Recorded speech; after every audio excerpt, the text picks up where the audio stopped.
Hey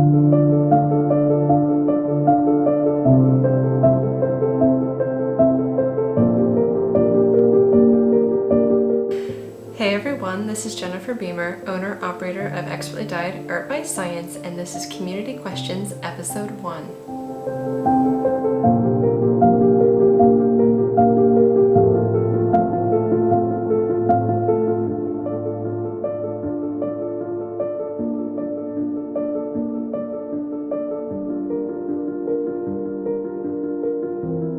Today's video sort of arose partially by chance, but also I had been thinking about doing some kind of community questions aspect of a new series, because there are a lot of things that I have realized over the course of the last 10 years being a spinner, and sometimes I've had questions that aren't always easy to find on the internet, and even though it's better these days than it was 10 years ago trying to find information for these somewhat esoteric questions, I thought that I would still do the series anyway, because there should just be more avenues to gather the information, and if there's more places that people can go to find the information, then it just benefits the community as a whole, because we have more resources available for us and a whole slew of opinions based on experiences that we can access quite quickly.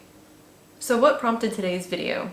Well, I have a Lazy Kate for my Ashford wheel, and it was given to me as part of a complete set.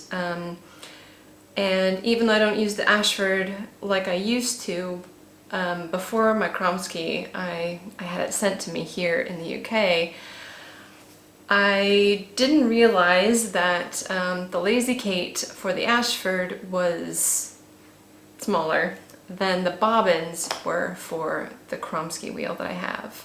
So, funny story, they don't fit.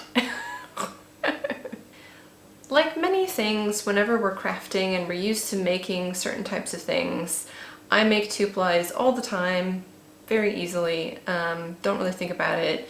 When I make a 3-ply, I often will do a chain ply or Navajo ply method. So it didn't really occur to me until literally I sat down to make a traditional 3-ply with 3 bobbins, and the Lazy Kate that I had obviously is designed specifically for the Ashford bobbins, and because I was using a Kromski wheel with the bobbins that come with the wheel, they didn't fit. They were a little bit too long. So I didn't want to just buy a specifically made Lazy Kate or something that was going to be upright rather than horizontal. So I just did the next best thing, and I grabbed a chopstick, test fit a bobbin on there, and that is how I arrived at how do you deal with a lack of Lazy Kate if you are trying to make a 3-ply. Yeah, that's what I did.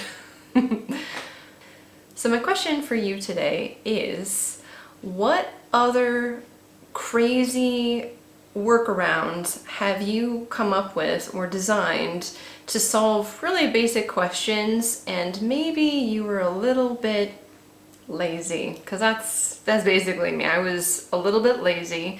Maybe I was being a bit of a cheapskate because I didn't want to buy any more things. And so I came up with a solution that was quick, that was free, and yeah, it's going to be a little bit awkward, and I'll show you here in a second how awkward it was. But yeah, I wanted to kind of pass this question on to you guys. How have you solved some of these types of crafting conundrums?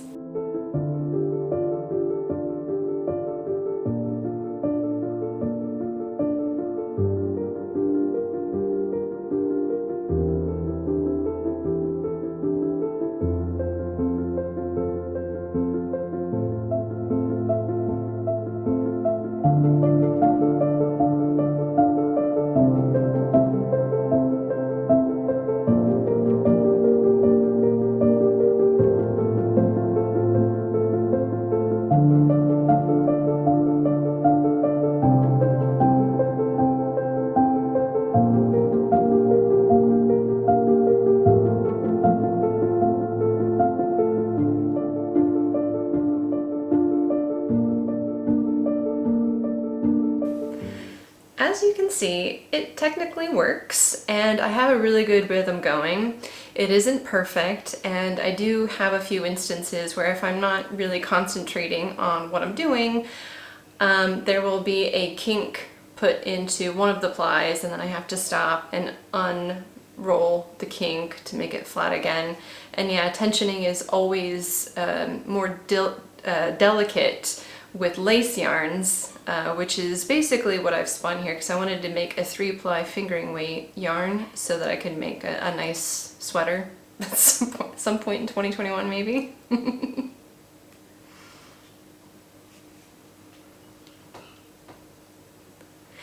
If you like this video series and you want to give me some ideas, please post in the comments below. You can also follow me on a whole range of places like Instagram, Facebook, Twitter, etc. And as always, thank you for watching!